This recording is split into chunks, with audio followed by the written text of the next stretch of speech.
Olá pessoal, tudo bem? Bom dia a todos vocês. Estamos aqui mais uma vez ao vivo no Zenet Studios para mais um podcast com o pastor Naamã Mendes, onde traremos aqui sempre palavras de amor, de conforto, uma palavra de esperança e de fé para você.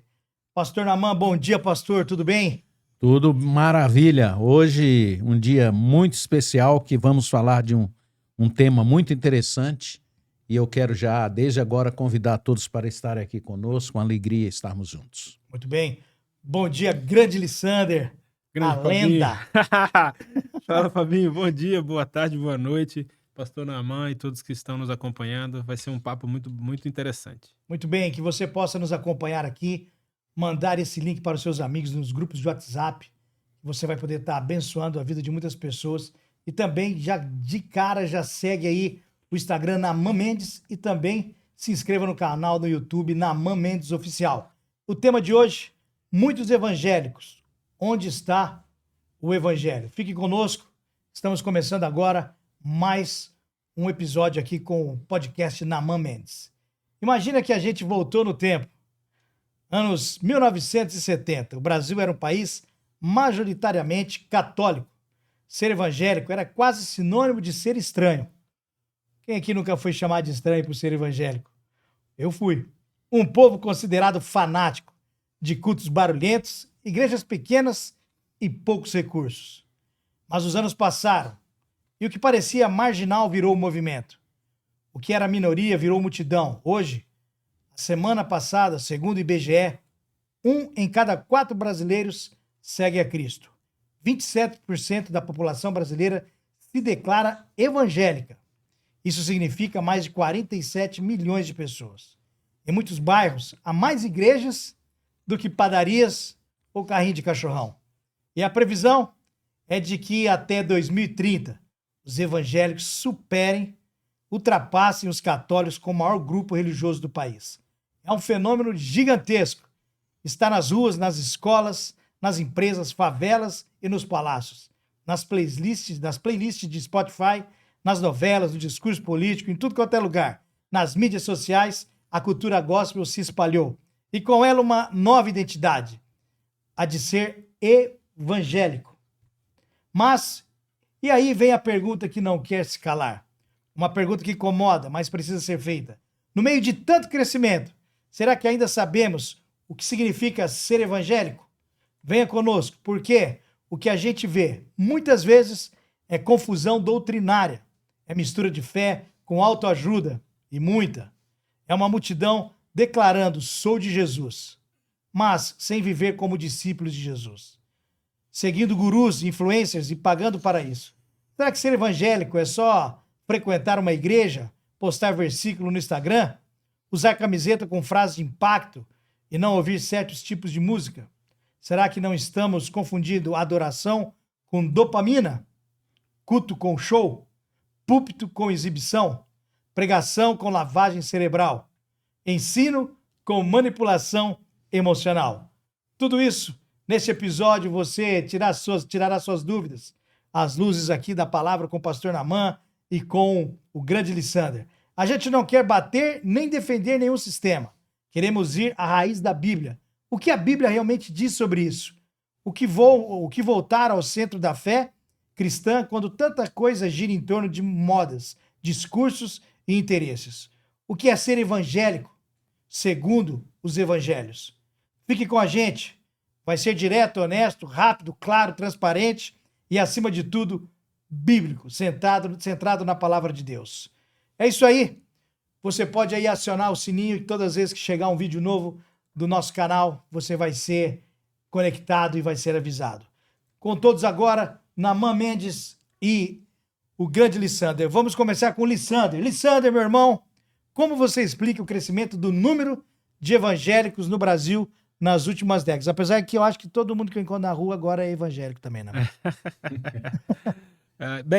Eu acho que essa resposta ela é muito mais complexa do que a gente pode trazer aqui, porque é um fenômeno complexo e é um fenômeno que une muito mais fatores do que a gente pode imaginar. Fatores sociais, fatores econômicos, fatores culturais, né? Então, a gente talvez não vá conseguir entrar tão profundamente nesse assunto, mas acho que vale a pena pontuar algumas coisas. A primeira coisa é, desde a década de 90, ou seja, há uns 30 anos, o número de evangélicos triplicou.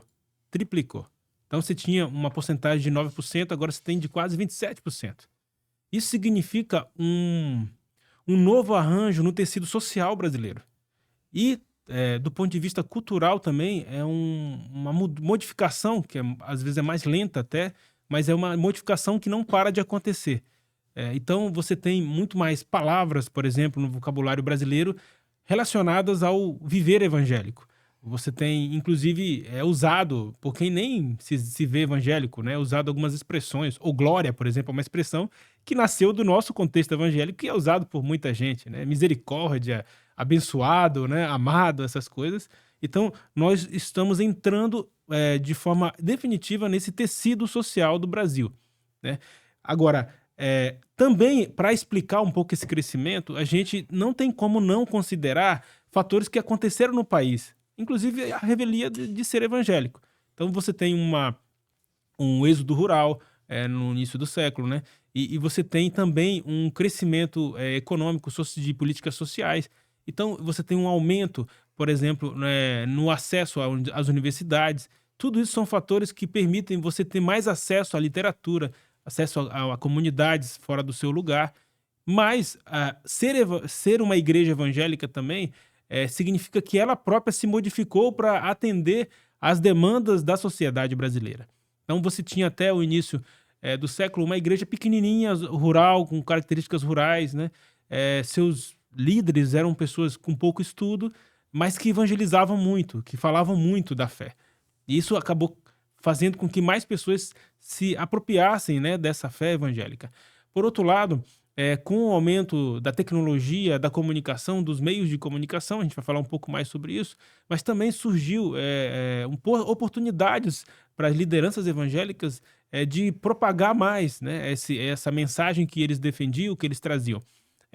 Desde sempre, né, quando você começava um trabalho numa cidade onde não tinha uma igreja evangélica, uma das primeiras coisas que aquele missionário, o pastor, fazia era conseguir um programa de rádio lá, né? Sim. Então ele já tinha um programinha dele de rádio ali para falar, para compartilhar. Começar a divulgar. Né? Então, desde sempre, muito antes de redes sociais, internet, o evangélico já entendia que ele precisava se apropriar das ferramentas de comunicação.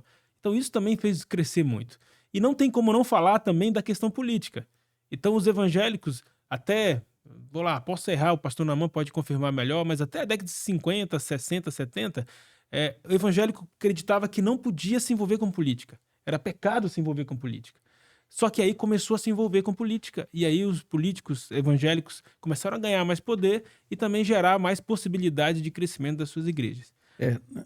Acho que nessa questão política, a população brasileira, de um modo geral, até a década de 70 até os anos 80, né, ela tinha um pouco de dificuldade com essas questões políticas.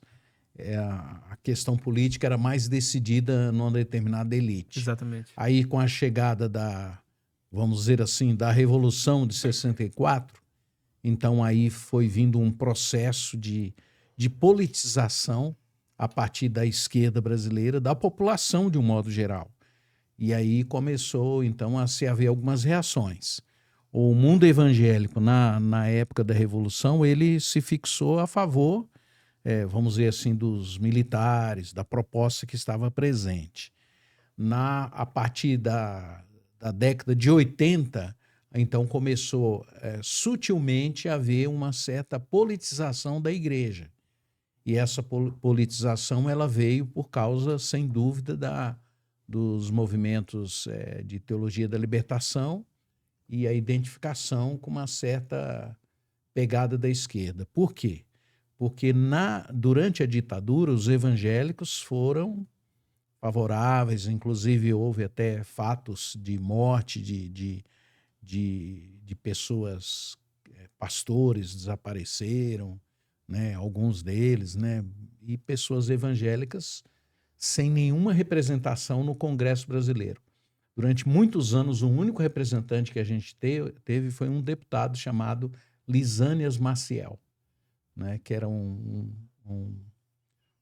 um cristão, né, da igreja metodista, e ele era identificado com o MDB. Então, essa politização da igreja, ele se deu de uma forma mais clara, né, mais definida, a partir dos últimos anos, eu diria, da última década, né? Então, Aham. aí, Sim, só para completar então a minha resposta, mais dois fatores. Um é uma questão do conceito de moralidade, porque ao longo das últimas décadas, o processo de relativização do que é moral, do que não é moral, cresceu muito, né? E o evangélico se tornou uma alternativa de quem defende uma moralidade que não é relativista. Então, você conseguiu ter um abrigo dentro do conceito de ser evangélico, com mais segurança sobre o que é certo e o que é errado. E aí, para terminar, o último fator, obviamente, né, que é o primeiro, que é o espiritual. Então, a gente está falando de como Deus está movendo a sua igreja para transformar a sociedade, para levar as pessoas à conversão. É claro que Deus não parou de trabalhar, Deus continua trabalhando, mas cabe a nós também, como cristãos, analisar tanto o trabalho de Deus, não julgando o trabalho de Deus, obviamente que Deus é soberano, mas analisar os processos que a gente acaba se apropriando desse trabalho de Deus, que às vezes são processos complicados, são processos bem críticos, né, que a gente tem que considerar Sim. de forma crítica. Então, eu acho que juntando tudo, é um pouco isso aí. Muito bem. Pastor Naman, você acredita que há uma certa confusão, especialmente entre os mais jovens ou quem está fora do meio religioso, sobre o que realmente é uma igreja? E como o senhor explicaria, de forma simples, as principais diferenças entre a Igreja Católica e as igrejas protestantes? bom, eu vou começar assim, falando um pouquinho. Não é tão fácil da gente explicar atualmente essas diferenças, né? Primeiro porque uma grande parte das pessoas, elas não conhecem quem está envolvido com a igreja evangélica. Ele vem da igreja católica, então ele chega na igreja evangélica atualmente e ele não percebe muito a grande diferença da igreja dele, né? Por incrível que possa parecer, né? Por causa da proposta que é feita na igreja católica e na igreja evangélica, hoje elas estão muito parecidas. Então, eu começaria dizendo assim, o uso do marketing. As duas igrejas hoje usam. A gente tem aqui em Maringá aí 6 ou 7 canais da igreja católica nos canais, né? 3 ou 4 da igreja evangélica. Canais de televisão eu estou falando, né? Então essa mistura ela vai confundindo um pouco as pessoas.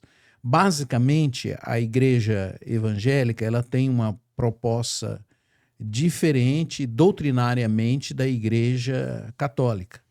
Na prática, elas começam a se confundir, já há alguns anos isso acontece. Primeiro porque a igreja evangélica ela não consegue tirar o catolicismo de dentro de muitos crentes. Então, por exemplo, eu vou dar Seria um processo discipulado, né? seria o processo de discipulado que não acontece Não na acontece. igreja evangélica devido a esse crescimento muito grande. As pessoas vão chegando, vão aderindo, então elas ficam com uma imagem muito superficial do que é realmente uma igreja evangélica e o que é o evangelho. Esse fenômeno acontece. Então, por exemplo, a sacralização do templo, a sacralização do púlpito, né? Os católicos, por exemplo, quando eles vão chegando no altar, eles se ajoelham, né? Os evangélicos, eles não se ajoelham, mas eles olham para o púlpito como um lugar especial. Aí houve uma mudança. A igreja evangélica faz do púlpito hoje uma espécie de tablado, de palco. E isso também já acontece na igreja católica, né? É comum a gente ver alguns padres já fazendo a missa em palcos, né? Grandes concentrações e tal, isso já é feito assim. Então, não há muita diferença. Do ponto de vista doutrinário, a igreja católica tem 10 sacramentos, a igreja evangélica tem 2. Mas as pessoas também não sabem qual é a diferença, nem sabem quais são os sacramentos, nem na igreja católica e nem na igreja evangélica, né? Muitos nem sabem por que eles são batizados, por que eles tomam a ceia, né? Então, o fenômeno ele já está muito misturado, né? Certo. E, de fato, isso não faz muita diferença. A diferença, então, para explicar assim de uma forma clara, é assim: nas duas igrejas, Existe uma igreja que é visível, existe uma igreja invisível. A igreja visível são essas instituições, essas organizações. Então a sociedade olha e vê. Nós olhamos e vemos. Ali está tal igreja, aqui está tal igreja. Então aí a gente vai percebendo essa igreja. Agora, no interior dessas igrejas, existem pessoas que de fato creem em Jesus. Esse é o ponto. Quer dizer, essa é a diferença. Então você pode estar numa igreja e não crer em Jesus, e você pode estar numa igreja e crer em Jesus. E essa diferença não sou eu quem faço. Essa diferença quem faz é o próprio Jesus Cristo. Ele diz que muitos iriam expulsar demônios, que muitos iam ensinar a Bíblia, que muitos iam fazer milagres, mas quando eles estivessem diante de Deus, Deus iria, ou ele mesmo, né? Ele compara isso com bodes, né? Ele diz, vocês não fazem parte do meu rebanho, afastem-te de mim. É o que ele diz. Então, apesar dessa religiosidade toda, a grande questão da igreja ela precisa centralizar a mensagem dela na pessoa de Cristo. É claro que isso é uma coisa que precisa ser ensinado para as igrejas, e à medida que as pessoas vão entendendo isso, elas vão definindo melhor qual é a igreja que eles vão, de fato, participar. Muito bem. Muitos evangélicos, e onde está o evangélico? É o nosso podcast de hoje. Você pode deixar a sua opinião, sua dúvida, que o pastor Naamã e o Lissander vão estar dispostos aqui a responder a vocês um por um aí, ok? Lissander, como a presença evangélica na mídia e na política influencia esse crescimento da igreja evangélica? Eu acho que um ponto fundamental para esse crescimento é a capacidade de comunicação. A capacidade de comunicação, ela molda cada vez mais outros processos. E aí, tanto a mídia quanto a política, elas desenvolvem capacidade de comunicação para esse tempo. Então, a mídia evangélica deixou de ser aquele programinha de rádio lá no interior para virar o dono da rádio. O dono da rádio é evangélico. Deixou de ser aquela rádio evangélica para se tornar o dono da TV. Agora, o dono da TV é evangélico. Deixou de ser o dono da TV para se tornar o youtuber de gente famosa, que se tornou evangélica. Sim. Então, essa evolução na capacidade de comunicar de forma atraente, de forma moderna, favorece e influencia muito a quebra cultural do preconceito contra o evangélico. Nós que somos evangélicos há muito tempo, como se dizia antigamente, nasceu no berço evangélico, nós sabemos o que é ser um evangélico discriminado na escola. Sim. Hoje em dia já não há mais essa barreira tão profundamente, porque há ícones da cultura atual que são evangélicos. Isso diminui muito essas barreiras.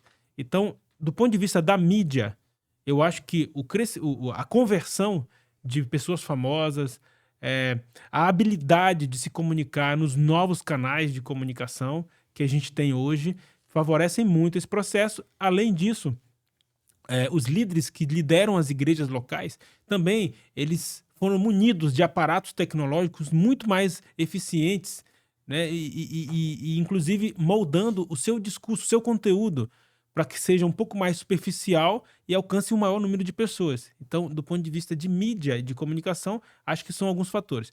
Do ponto de vista político, é ainda mais complexo analisar, né? A gente já começou a falar um pouquinho sobre isso, né, com o pastor Naamã aqui, mas eu acho que o político aprendeu mais do que antes a lidar com a comunidade evangélica. Ele percebeu que há algumas pautas que unem mais os evangélicos do que outras. E eles se apropriaram dessas pautas, pro bem ou pro mal. Não estou analisando se é pro bem ou pro mal aqui, mas o fato é que o político, na sua habilidade de comunicação, assim como quem trabalha com mídia, ele conseguiu alavancar mais os desejos, os anseios dos evangélicos do que antes. Então, isso faz com que também faça com que o crescimento da igreja evangélica favoreça também os seus interesses políticos. E aí você tem vários fatores que vão alimentando o outro. Então, eu acho que é um pouco desse processo aí. Acho que há também uma carência, né, que está presente na sociedade brasileira, né? Há muita falta da presença do Estado, né? Então isso vai fazendo com que as pessoas se sintam desamparadas, abandonadas, sozinhas. Os perigos são maiores, né?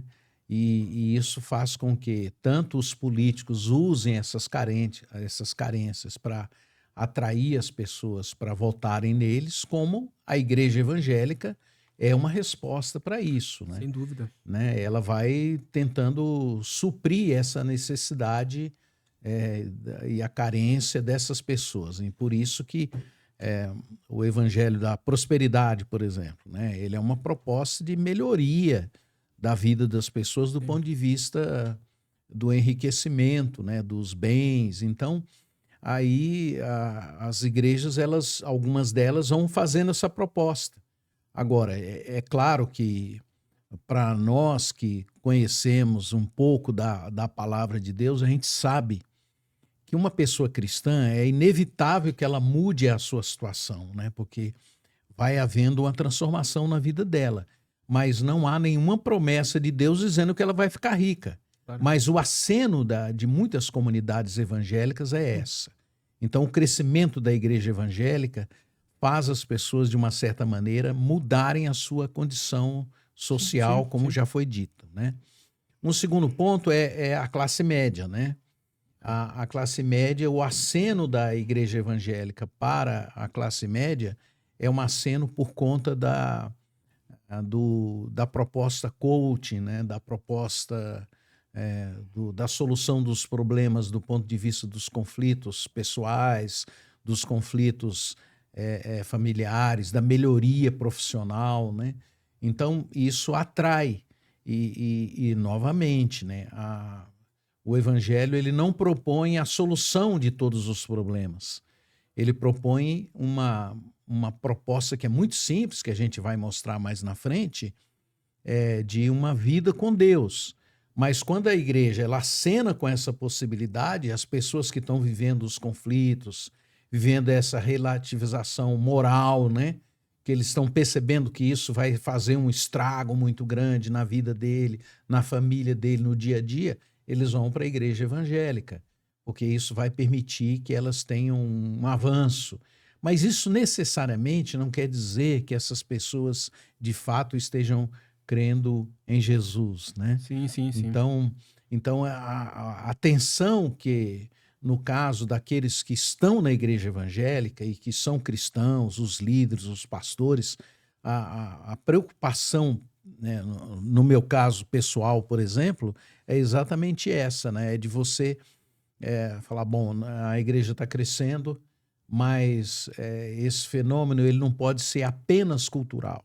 Exato. Porque senão ele vai se transformar naquilo que se transforma toda a religiosidade. E vai se transformar naquilo que os primeiros evangélicos criticaram publicamente. Exatamente, que essa cultura, né, vira uma cultura tal e banaliza, nominal, como a gente dizia, né, e banaliza o verdadeiro evangelho, né, a pessoa de Cristo e assim por diante. Então, eu acho que o crescimento ele traz muitas coisas boas, muitas coisas saudáveis, e isso tem muito a ver com muita gente séria, com muita gente que ama Deus e tal.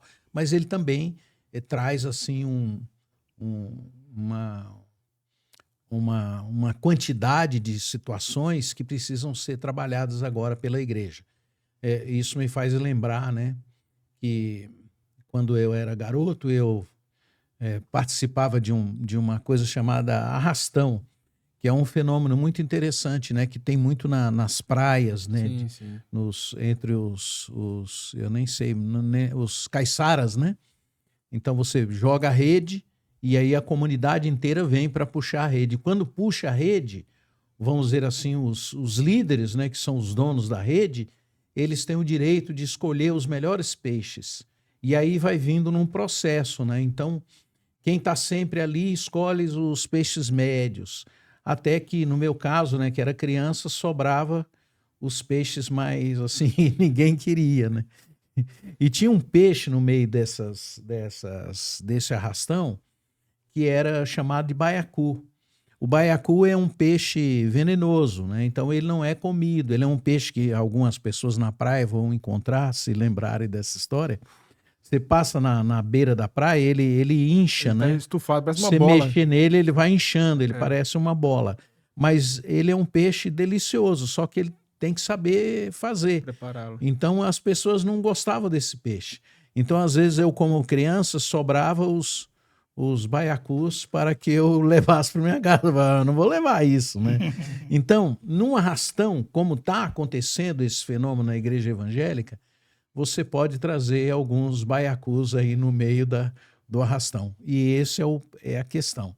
Então, se não houver um processo novo de discipulado da vida das pessoas, a igreja ela vai virar uma coisa assim religiosa, e ela vai se empolgar, vai ganhar uma certa prepotência, né, de se achar, de não, agora nós estamos no poder, agora a gente tem uma bancada evangélica lá que nos representa, né, e na verdade isso não é real, isso não é verdadeiro, né, Aham. porque essas pessoas não representam a todos os evangélicos. O meu medo é a igreja virar um baiacu.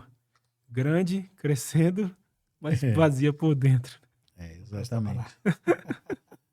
Esse é um temor que a gente tem. Agora, é um temor no sentido assim, não negativo, né? É apenas um temor, né? Uma A preocupação. gente teme porque né? a gente ama a igreja, né? Eu acho que esse é o ponto, Fabinho. Sim. A gente está falando aqui porque a gente ama a igreja, e é a igreja de Jesus Cristo. E o próprio Jesus, né, nas suas críticas mais ferozes, foram destinadas aos religiosos da época, à igreja da época, né? Então Jesus amava a sua igreja, o seu povo. Por isso ele criticava. Então eu acho que esse é um ponto. Eu li vários comentários, várias notícias analisando esses dados do IBGE. Aí fica muito claro, alguns criticaram muito a igreja evangélica, outros defenderam muito a igreja evangélica. Então, eu acho que o importante é a gente olhar com honestidade para esses dados, primeiro entendendo que ainda não saíram dados qualitativos, apenas quantitativos. Então, nós estamos com dados quantitativos. A gente pode fazer análise, mas tem muito mais camadas por trás disso, certo? E segundo, em ter o temor ao Senhor de que Deus está fazendo a obra dele. E a gente não pode subestimar o que Deus está fazendo no Brasil. Ao mesmo tempo, a gente não pode ser ingênuo e alienado e não perceber os processos que nós, seres humanos, criamos e escolhemos para um projeto de poder por meio de uma igreja evangélica. Então, eu acho que esse equilíbrio da análise, né, que é o que a gente está tentando fazer aqui, a gente precisa levar a sério. E todo cristão tem que fazer isso. Eu acho que a gente tem que olhar para isso como um desafio, né? Um desafio de ensinar, um desafio de discipular. Como é que nós vamos fazer isso? Como é que nós vamos ser fiéis ao nosso chamado enquanto igreja de apresentar Jesus? Porque essa é a missão da igreja. Com certeza. Então, não é simplesmente crescer, né? É apresentar Jesus, né? É mostrar quem é Cristo, tanto para o mundo, para a sociedade, como para nós internamente. Se nós não trabalharmos o evangelho e o evangelho não for ensinado para as pessoas não vão compreender, né, quem é Jesus e o que é o evangelho. E isso é um desafio. Esse é o desafio. Esse é o desafio. Né? Porque a igreja não serve para se autoproteger. Ela existe para proclamar Cristo. E às vezes, proclamando Cristo, ela se fere. Sim. Ela se machuca. Ela tem que renunciar várias coisas. Claro. Não é, pastor? Claro. Porque o mais importante é Cristo, não é a igreja. A igreja é um agente de Cristo.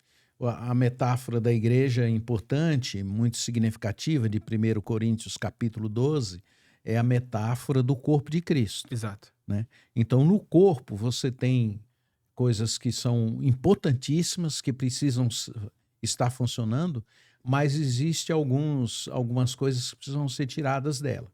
Né? Então, o próprio corpo funciona assim, que são expurgados, né? Algumas doenças precisam ser tratadas. O expurgamento, por exemplo, das células que vão morrendo, por exemplo, é o caso das nossas unhas, né? Sim, que elas existem para tirar aquilo que está sobrando no nosso organismo que pode nos fazer mal, né? Isso. Por isso que elas existem. E elas são cortadas, né? Elas precisam ser cortadas, senão a gente vira um monstrengo, O né? próprio Cristo fala, se o teu olho te faz pecar, retira o teu olho. Retira. Então, o ambiente da igreja, ela tem muitas coisas, e vamos dizer assim, o corpo de Cristo, ele precisa ser saudável. E ele é um processo. E a Bíblia ensina que Jesus, ao voltar, ele precisa encontrar uma igreja sem ruga e sem mácula. Então, esse é o processo que a gente está vendo quando a gente está falando aqui, né? Um desafio para todos nós é a autocrítica, é a autoobservação, é a autopercepção. Eu sou igreja, o Lissandro é igreja, o Fábio é igreja, nós somos igreja, né? E esse é um dos fenômenos mais lindos que existe no Evangelho. Você, depois que você se torna um cristão, você não é separado do corpo, né? Isso não existe, né? Você é parte do corpo de Cristo. E por isso a gente tem esses desafios todos. E um dos princípios mais bonitos e humildes da igreja é que a igreja reformada sempre se reformando. É contínuo esse processo, né? A gente não está estático. Alcançamos o topo, somos os melhores, os maiores. Não. Jesus nos chama para fazer essa autoavaliação continuamente como igreja. Bem, muitos evangélicos, e onde está o evangelho?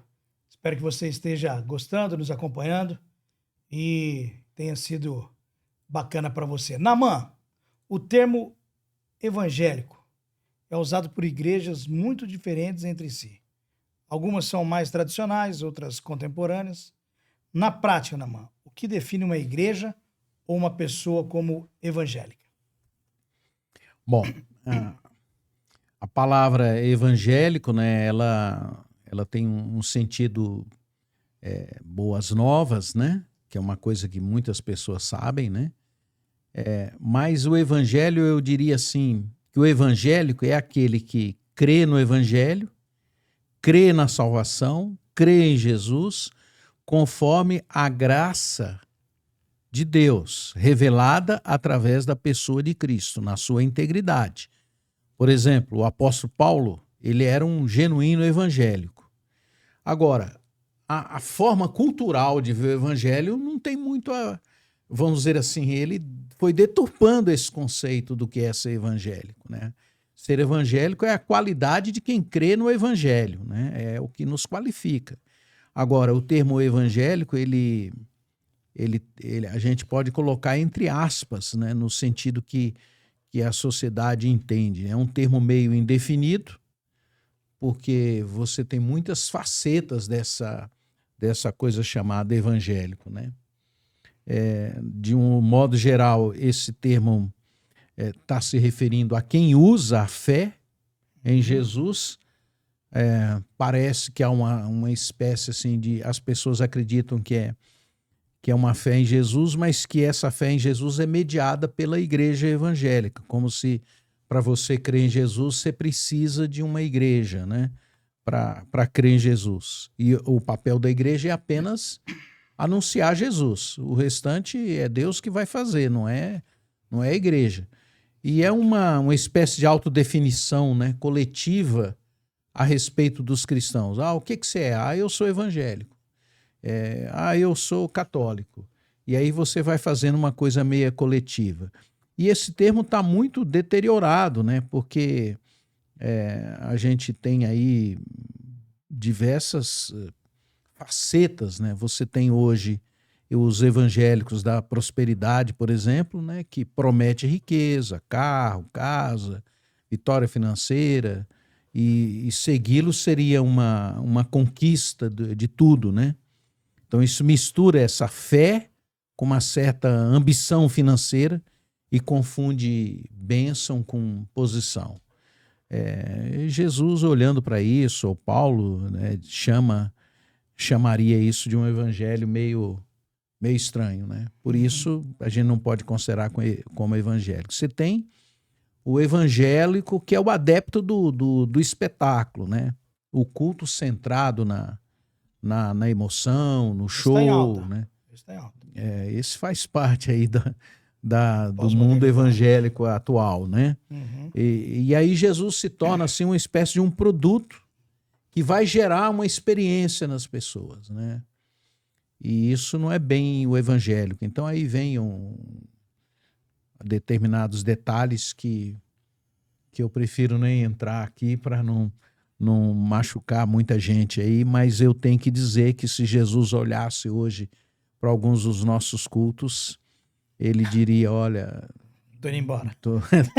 Não quero participar disso, não. A fé deve ser, nesse caso, a fé é baseada na experiência, né? E não na realidade da palavra de Deus, é baseado nas sensações, e o Senhor Jesus nos convida a adorá-lo em espírito e verdade, não na emoção. Então, esse é um processo difícil. Como eu tenho explicado, primeiro vem o fato. Eu preciso crer numa realidade. O problema não é a emoção, o problema é quando você faz as pessoas se emocionarem, né?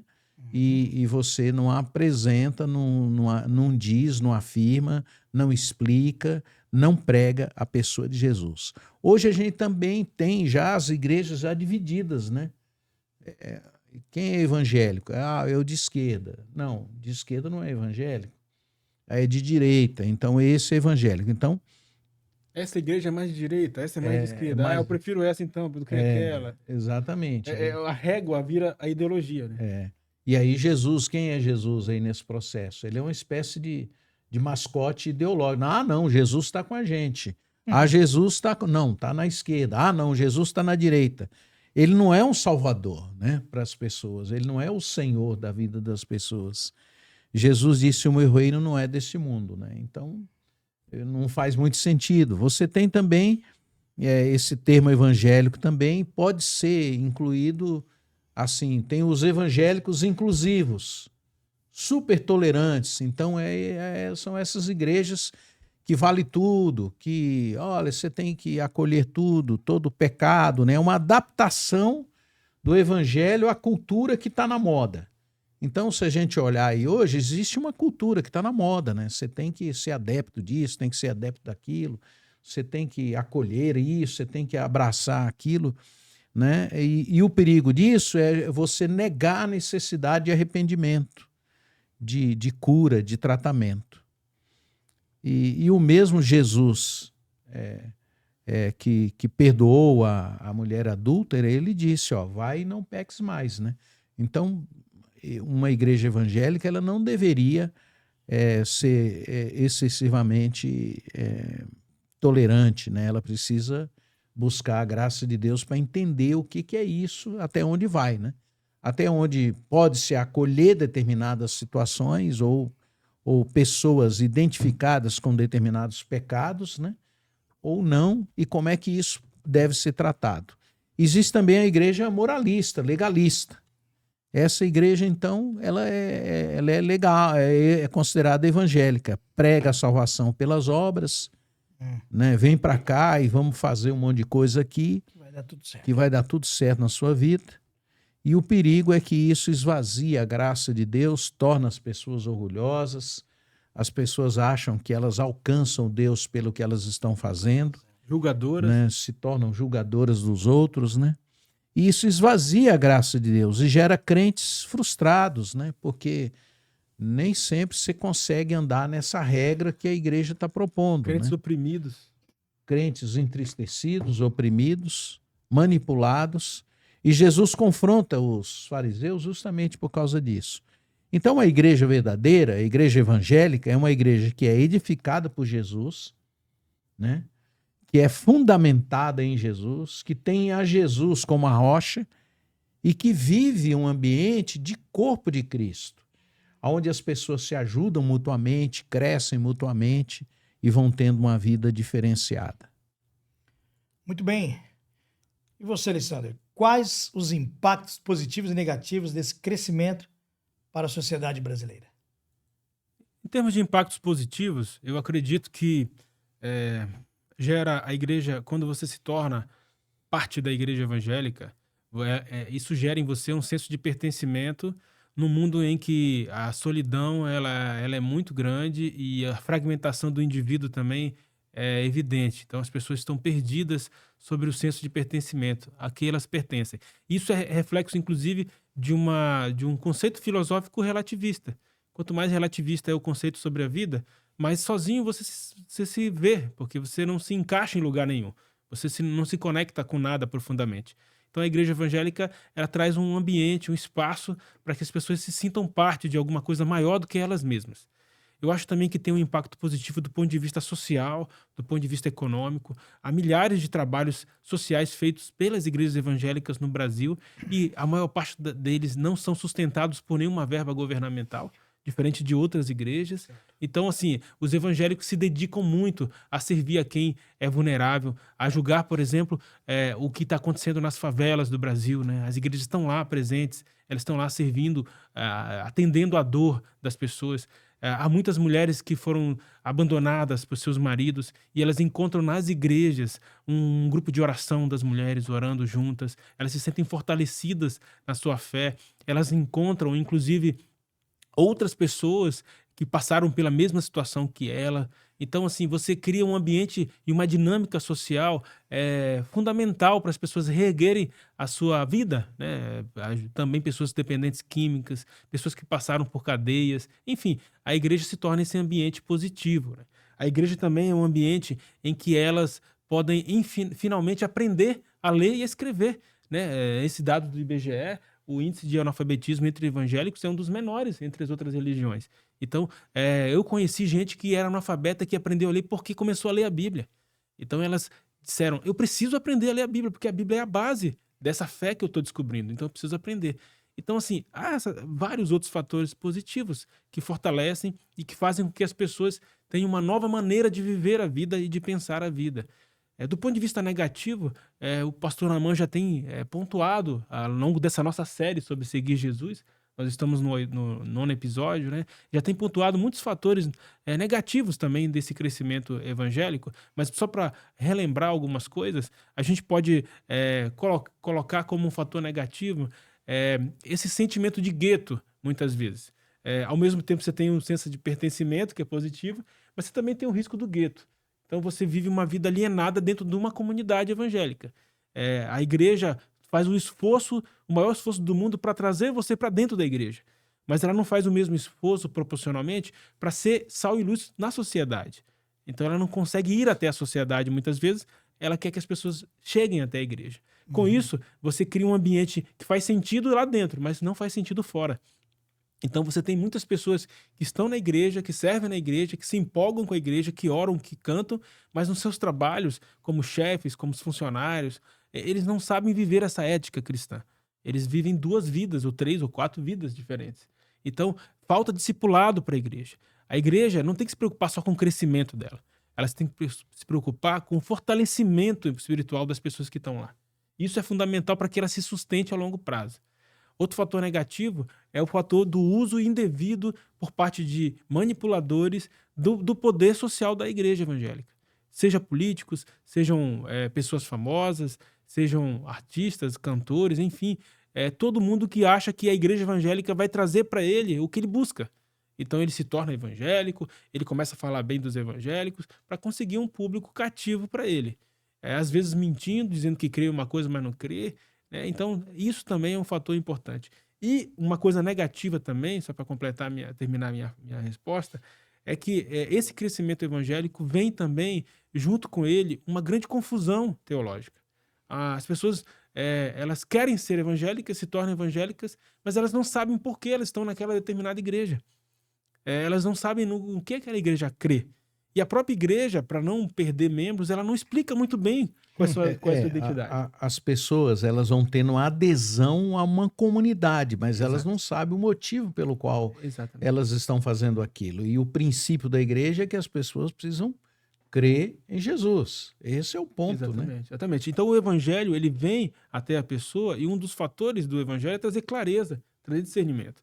Só que o que a gente está vendo é que muitos evangélicos estão na igreja, se dizem evangélicos, mas não têm clareza nem discernimento sobre as coisas fundamentais da sua vida. Então falta a igreja assumir um papel completo dela, a liderança. Não somente de criar dispositivos para crescer o número de pessoas, mas o que ela vai fazer com essas pessoas. Como ela vai alimentar essas pessoas espiritualmente, como ela vai cuidar dessas pessoas e acolher nas suas necessidades sociais, econômicas, psicológicas, enfim. É muito pano para manga aí a conversa. Muito bem, Lissander. Aproveita aí que você já está falando bastante, fala mais um pouquinho. Suas considerações finais aí para o pessoal que está nos assistindo, por favor, Lissander. Se eu pudesse trazer alguns conselhos sobre que igreja você deve realmente participar, deve ser acolhido nelas, Eu acredito que, primeiro, a despeito do fenômeno sociológico, a gente não está abordando muito o fenômeno sociológico de ser igreja, porque não é o nosso foco nesse episódio, mas pensando especificamente em pilares que dão segurança para sua decisão sobre estar numa igreja evangélica, não abra mão do principal de todos.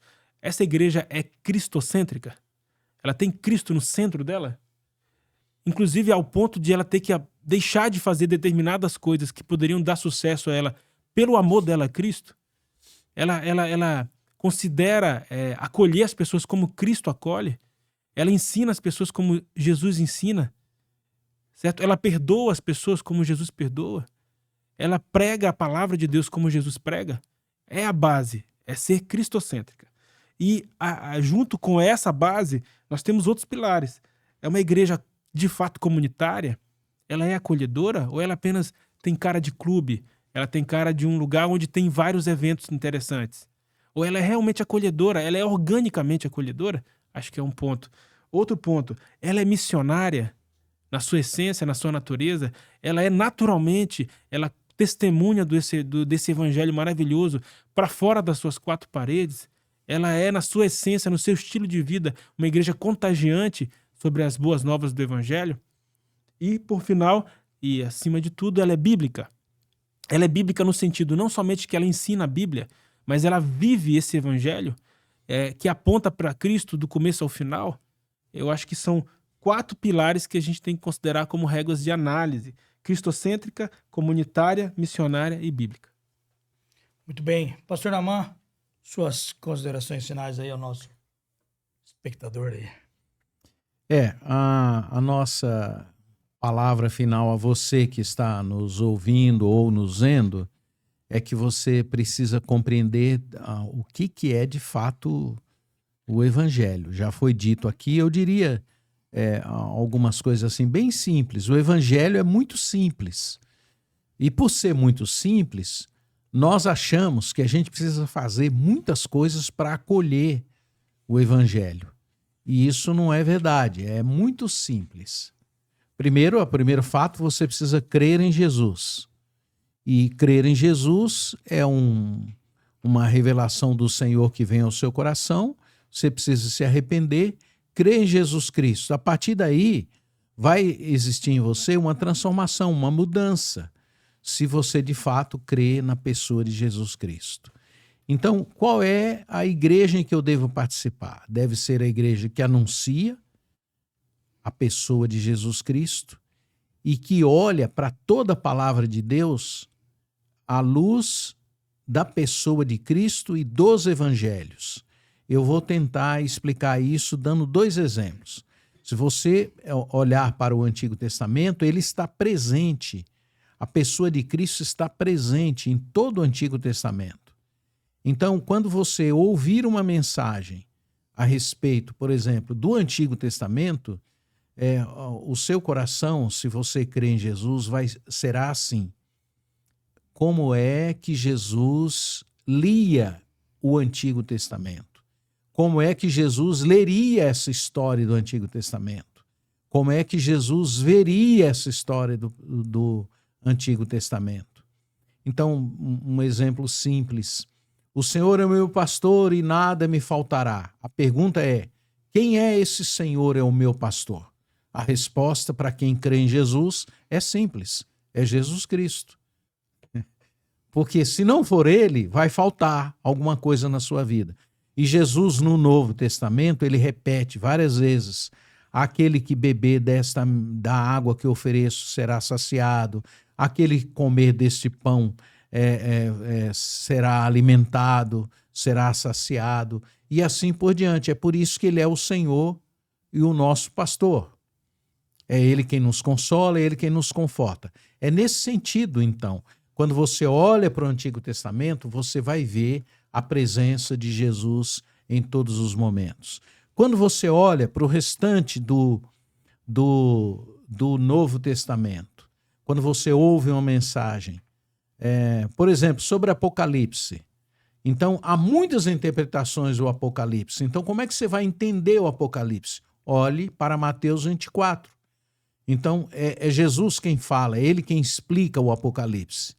Então você não precisa ficar procurando o anticristo, procurando o fim do mundo, a data, porque Jesus explica tudo isso a partir do capítulo 24 e 25 de Mateus. Então leia primeiro os evangelhos. Então quando você estiver ouvindo, quando você estiver lendo, e eu quero desafiar você a ler os evangelhos, porque quando você terminar, você terá clareza ainda maior de quem é a pessoa de Jesus e o que são os evangelhos. A base da vida cristã, então, é isto, é de forma muito simples.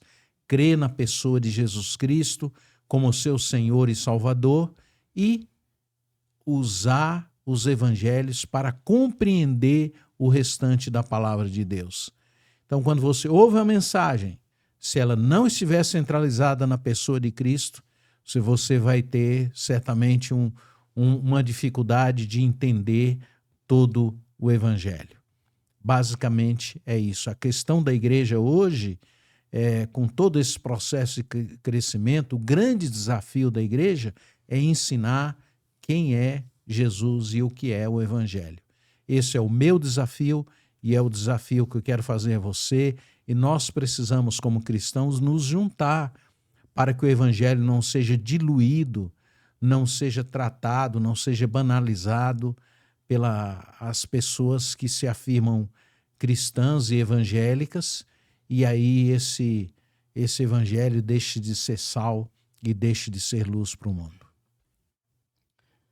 Muito bem, obrigado a você que ficou até agora aqui conosco assistindo esse podcast, e queremos pedir novamente que você possa seguir o Instagram Naaman Mendes e também se inscrever no canal Naaman Mendes Oficial no YouTube e compartilhe esse podcast com os seus amigos. Deus abençoe, até a próxima quinta-feira às 10 horas estaremos aqui ao vivo com vocês. Deus abençoe e um grande abraço.